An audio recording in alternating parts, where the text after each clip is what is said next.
እንኳን ለቅዱስ ዮሐንስ ሐጺር ወርኃዊ መታሰቢያ በዓል በሰላም አደረሳችሁ አደረሰን። እንደ አምላክ በሆነ በአብ በወልድ በመንፈስ ቅዱስ ስም የካቲት 20 በዚች ዕለት አቡነ ክፍለ ማርያም ዘዲባጋ የተሰወሩበት ዕለት ነው። ዳግመኛም የእስክንድርያ 21ኛ ሊቀ ጳጳሳት ቅዱስ ጴጥሮስ በዚች ዕለት አረፈ።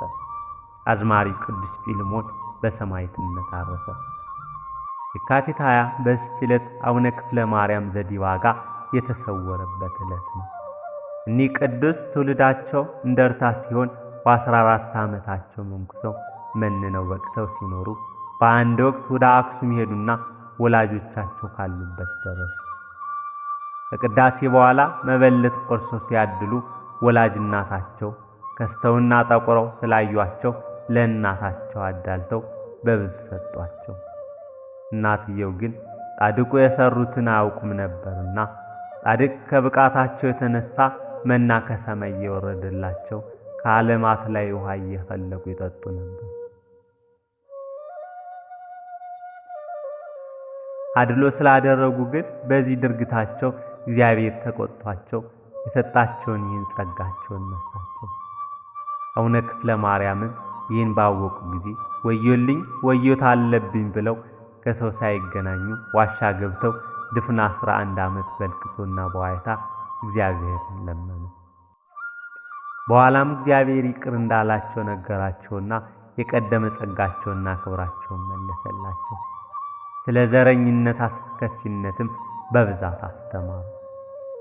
ከዛ በኋላ ውሃ ከደረቅ ምንጭ ጭንጫ ላይ ያፈለቁ አይዛብን ሁሉ ያስተማሩ ያጠምቁ ጀመር። ህብስትም ከሰማይ እየወረደላቸው ሕዝቡን ያቆርቡ ጀመር። ጻድቁ በመጨረሻ በዚች ቀን እንደ ሄኖክና እንደ ኤልያስ አድርገዋል እንጂ በምድር ሞትን አልቀመሱም። ትልቅና አስደናቂ ገዳማቸው አክሱም ላይ ይገኛል። የዚህ ቅዱስ ረድኤቱና በረከቱ በሁላችን ላይ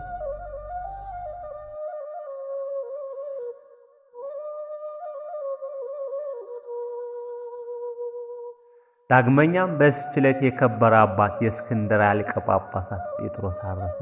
እርሱም ለአባቶች ሊቃነ ጳጳሳት 21ኛ ነው። ይህንም ቅዱስ ከሐዋርያው አትናቴዎስ በኋላ በሹመቱ ወንበር በተቀመጠ ጊዜ ከንጉሥ ዳርዮስና ከከሃዲው አርዮስ ወገኖች ብዙ መከራ ደርሶበታል። ሊገድሉትም በፈለጉ ጊዜ ሸሽቶ 2 ዓመት ያህል ተሰወረ። አርዮሳውያንም ሉቂዮስ የተባለ ከሃዲውን ሰው በእርሱ ፈንታ በወንበሩ ላይ አስቀምጠው 2 ዓመት ኖረ። ከዚህም በኋላ ሃይማኖታቸው የቀና ምዕመናን ሁሉም ተነስተው አርዮሳዊ ሉቂዮስን አሳደዱትና ይህን አባት ጴጥሮስን ወደ መንበረ ሲመቱ መለሱ። አርዮሳውያንንም በመጣላት እያወገዛቸውና እያሰዳጃቸው 7 ዓመት ኖረ። ከዚህም በኋላ ከዚህ ዓለም ድካም አርፎ ወደ ዘላለም ዕረፍት ሄደ።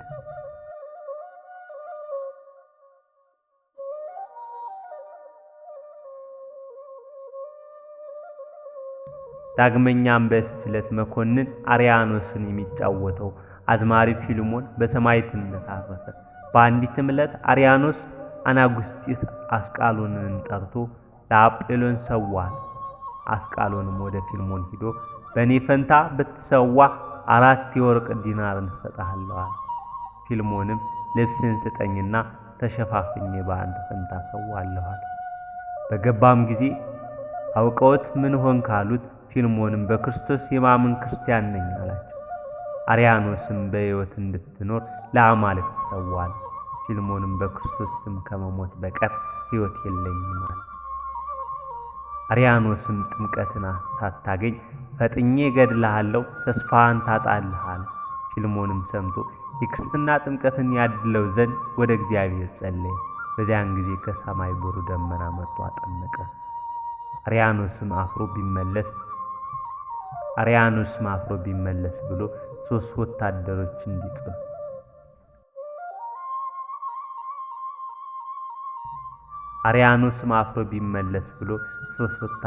እንዲጻፋት አዘዘ። ፊልሞንም የእግዚአብሔር መላእክት ስለ እኔ ደስ ሲላቸው አያለሁና ከዚህ የከፋ ቢጠፋኝም እኔ አላርፍም አለ።